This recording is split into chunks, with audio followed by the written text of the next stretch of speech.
ఇంద్రకీలాద్రిపై వేంచేసి ఉన్న శ్రీ కనకదుర్గమ్మ వారి సన్నిధి పచ్చదనంతో కలకలలాడుతుంది. శాకంబరి ఉత్సవాల్లో రెండో రోజున అమ్మవారి దర్శనం కోసం భక్తులు బారులు తీరారు. వేకువజాము నుండే తరలి వస్తున్న భక్తజనం పుష్పారథాలతో కాయగూరలతో వనదేవతగా అనుగ్రహిస్తున్న అమ్మవారి దర్శనంతో పులకాంకితులవుతున్నారు. అమరావతిలో ముఖ్యమంత్రి నారా చంద్రబాబు నాయుడు ఎల్నినో ప్రభావంపై ఉన్నత స్థాయి సమీక్ష నిర్వహించారు. రాష్ట్రంలో వర్షాభావ పరిస్థితులు, రైతులపై పడే ప్రభావం, ప్రభుత్వ పరంగా చేపట్టాల్సిన చర్యలపై అధికారులతో విస్తృతంగా చర్చించారు. రానున్న నెలల్లో సాధారణం కంటే తక్కువ వర్షపాతం నమోదయ్యే అవకాశముందని అధికారులు వెల్లడించగా ప్రత్యామ్నాయ పంటలు, అత్యవసర విత్తన ప్రణాళిక, పంటల బీమా, పశుగ్రాసం అందుబాటులో ఉంచడం వంటి అంశాలపై సీఎం కీలక ఆదేశాలు జారీ చేశారు. హై రిస్క్ మండలాల్లో ప్రత్యేక చర్యలు చేపట్టాలని, రైతుల్లో విస్తృత అవగాహన కల్పించాలని సూచించారు. ఎల్నినో పరిస్థితులను ఎదుర్కొనేందుకు ప్రభుత్వం తీసుకుంటున్న ముందస్తు చర్యలపై ఈ సమావేశంలో సమగ్రంగా సమీక్షించారు.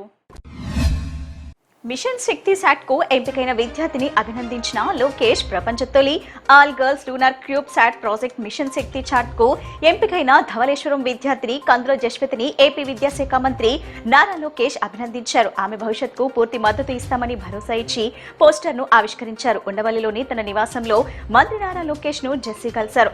108 దేశాల నుంచి 12,000 మంది దరఖాస్తు చేసుకోగా భారత్ నుంచి ఎంపికైన 20 మందిలో ఏపీ నుంచి ఈ అవకాశం దక్కించుకున్న ఏకైక విద్యార్థిని జస్వితకి ప్రభుత్వం అన్ని విధాలా అండగా ఉంటుందని, ఏపీలో స్పేస్ సిటీ క్లస్టర్ అభివృద్ధి చేస్తున్నట్లు మంత్రి తెలిపారు. అమరావతిలో వైద్య రంగానికి మరో కీలక ముందడుగు పడింది. ఏపీ ప్రభుత్వంతో అంతర్జాతీయ ఫార్మాస్యూటికల్, బయోటెక్ దిగ్గజ సంస్థలు ఆస్ట్రాజెనికా, స్ట్రాండ్ లైఫ్ సైన్స్ కు క్యూఆర్ఐ సంస్థలు అవగాహన ఒప్పందాలు కుదుర్చుకున్నాయి. ముఖ్యమంత్రి నారా చంద్రబాబు నాయుడు సమక్షంలో జరిగిన ఈ ఒప్పందాల ద్వారా దేశంలోనే తొలిసారిగా అమరావతిలో ఇంటిగ్రేటెడ్ ప్రిసిషన్ ఆంకాలజీ విధానాన్ని ప్రారంభించేందుకు, అలాగే ఊపిరితిత్తులు, రొమ్ము క్యాన్సర్ కు రోగులకు అధునాతన జన్యు పరీక్షలు, బయోమార్కర్ టెస్టింగ్ అందించే ఇంటిగ్రేటెడ్ జెనోమిక్ సొల్యూషన్ ను సెంటర్ ఏర్పాటు చేయనున్నారు. అత్యాధునిక వైద్య సేవలను ప్రజలకు అందుబాటులోకి తీసుకురావడమే ఈ ఒప్పందాల ప్రధాన లక్ష్యమని సీఎం చంద్రబాబు పేర్కొన్నారు. ఫార్మా, బయోటెక్నాలజీ రంగాల్లో క్వాంటమ్ స్థాయి పరిశోధనలకు ఆంధ్రప్రదేశ్ కేంద్రంగా మారాలని కూడా ఆయన ఆకాంక్ష వ్యక్తం చేశారు.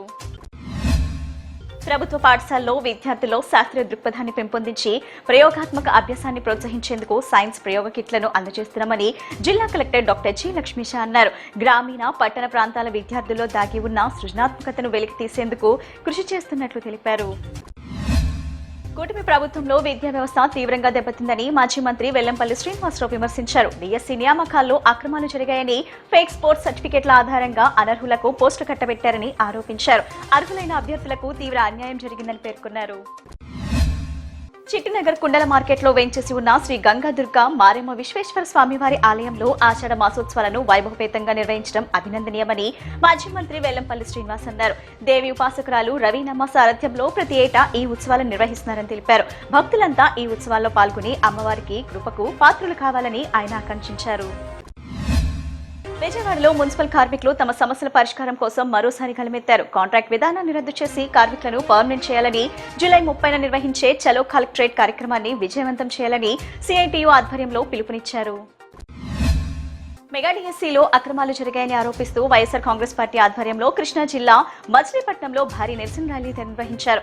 లక్ష్మీ టాకీస్ సెంటర్ నుంచి కలెక్టరేట్ వరకు చేపట్టిన ఈ ర్యాలీలో మాజీ మంత్రి పేర్ని నాని సహా పలువురు పార్టీ నాయకులు పాల్గొని డిఎస్సీ వ్యవహారంపై సమగ్ర విచారణ జరిపించాలని ప్రభుత్వాన్ని డిమాండ్ చేశారు.